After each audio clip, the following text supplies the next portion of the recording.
Raj media நண்பர்களுக்கு வணக்கம். நம்மளோட பிக் பாஸ் நிகழ்ச்சியை பொறுத்தவரை லைவ் ஸ்ட்ரீம்ல ஏஞ்சல் அண்ட் டீமன் டாஸ்க் தான் போயிட்டு இருக்குது. இந்த டாஸ்க்ல ஜெஃப்ரி ரொம்ப ஓவரா பண்ணிட்டு இருக்கான் அப்படின்னு சொல்லாங்க.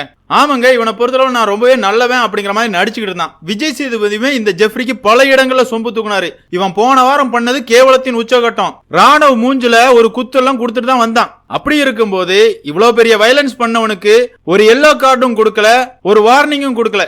ஜெஃப்ரி சூப்பரா விளையாடுறா அப்படிங்கிற மாதிரி சொல்லிட்டு விட்டுட்டாரு. அந்த திமிர்ல தான் இன்னைக்கு ஜெஃப்ரி ஓவரா கிடந்து துள்ளிக்கிட்டு இருக்கான். அதாவது இந்த டாஸ்க் ஸ்டார்ட் ஆன உடனே தர்ஷியாவை பொறுத்தளவுல அன்ஷிதாவை அவுட் பண்ணும் அப்படிங்கிறதுக்காக ஜெஃப்ரிய தோப்புக்கரணம் போட வைக்கிறாங்க. இவரும் எண்ணிக்கிட்டே 135 தோப்புக்கரணம் போடுறாரு. ஒன்னு யாரா போட சொன்னா?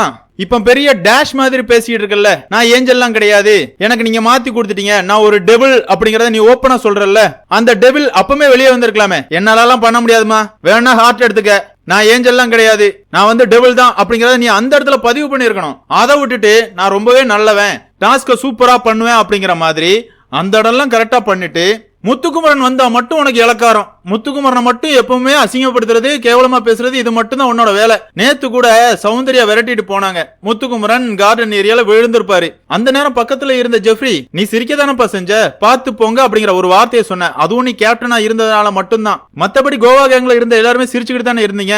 இந்த டாஸ்க பொறுத்தளவுல முத்துக்குமரன் டெபிளா இருக்கிறாரு. நீ கால் வலிக்குதுன்னு சொல்ற, அதனாலதான் நான் உன்னை நிக்க சொல்றேன் அப்படிங்கிற மாதிரி முத்துக்குமரன் சொல்றாரு. இதுல எந்த தவறுமே இல்ல. நீ அந்த இடத்துல கோவப்பட்டனா உன் கையில இருக்கிற ஹார்ட் முத்துக்குமரனுக்கு கிடைச்சிரும். இதுதான் அவரோட பிளான். இதுல என்ன தப்பு இருக்குது? எந்த தப்புமே கிடையாது. இந்த இடத்துல கோவம் வர்ற ஜெஃப்ரியை பொறுத்தளவுல அவர் நெஞ்சில குத்தி இருக்கிற ஹார்ட்டை தூக்கி எறிகிறாரு. நான் டாஸ்கே பண்ணல அப்படிங்கிற மாதிரி துணியெல்லாம் அவுத்து போடுறாரு. போட்டு ரூமுக்குள்ள போய் உட்கார்ந்துக்கிறாரு. ரூமுக்குள்ள ஜெஃப்ரியோட துடுப்புகளா இருக்கிற ஜாக்லின், சௌந்தர்யா இந்த 2 பேரும் போறாங்க.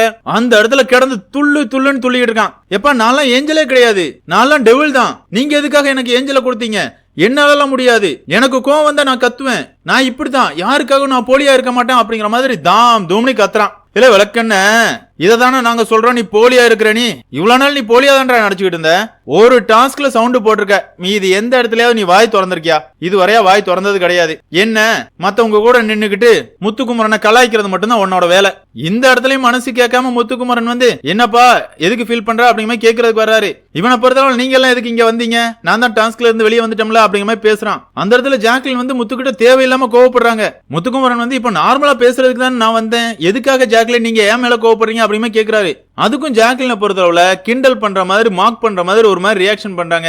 முத்துக்குமரன் சரிமா என்ன வேணாலும் பண்ணுங்க, நீங்க கோவப்படல அப்படிங்கிற மாதிரி சொல்லிட்டு போயிடுறாருங்க. இந்த ஜெஃப்ரியை பொறுத்தளவுல நான் ஏஞ்சல் கிடையாது, நான் டெவில், நான் ஏஞ்சல் கிடையாது, நான் டெவில் அப்படிங்கறத திரும்ப பதிவு பண்ணிட்டு இருக்கான். உட்கார்ந்து சீன் கிரியேட் பண்ணிட்டு இருக்கான். எனக்கு இதெல்லாம் பார்க்கும்போது ஜெஃப்ரிய கழிவு ஊத்தணும் போல இருக்குதுங்க.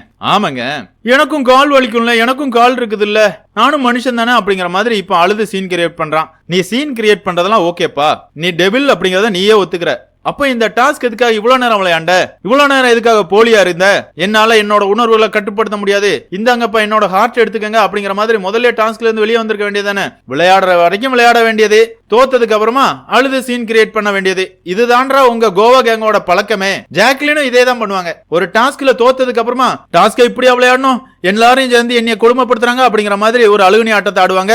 சௌந்தர்யாவை சொல்லவே வேண்டாம். இப்படி இந்த கோவா கேங்ல இருக்கிற எல்லாருமே ஒரே குட்டையில ஊர்ன மட்டைகள் அப்படிங்கறத இந்த இடத்துல ஜெஃப்ரி நிரூபிச்சிட்டார் அப்படியே சொல்லலாம். ஆமாங்க, இந்த தடவல் மன்னனை பொறுத்தளவுல ஒன்னு சௌந்தர்யா மேல அவர் படுத்திருக்கணும், இல்லனா அவர் மடியில சௌந்தர்யா படுத்திருக்கணும். அப்ப மட்டும்தான் கூலா இருப்பாரு. மத்த நேரங்கள்ல இவருக்கு வீரம் வந்துடும், கடந்து துள்ளுன்னு துள்ளுவாரு. என்னதான் இருந்தாலும் இன்னைக்கு லைவ் ஸ்ட்ரீமை பொறுத்தளவுல ஜெஃப்ரி நடந்துகிட்ட விதம் ரொம்பவே கேவலமா இருந்துச்சு. பிக் பாஸ் ரசிகர்களான உங்களை பொறுத்தளவுல இந்த தடவல் மன்னன் ஜெஃப்ரியை பத்தி நீங்க என்ன நினைக்கிறீங்க அப்படிங்கிற உங்களோட கருத்துக்களை மறக்காம பதிவு பண்ணுங்க. அதே மாதிரி டெவில் டாஸ்க்ல இருக்கிற ஜாக்லினா இருக்கட்டும், சௌந்தர்யாவா இருக்கட்டும், அருண் பிரசாதா இருக்கட்டும், இந்த இடத்துல டெவில் எல்லாம் நடந்துக்கலாங்க.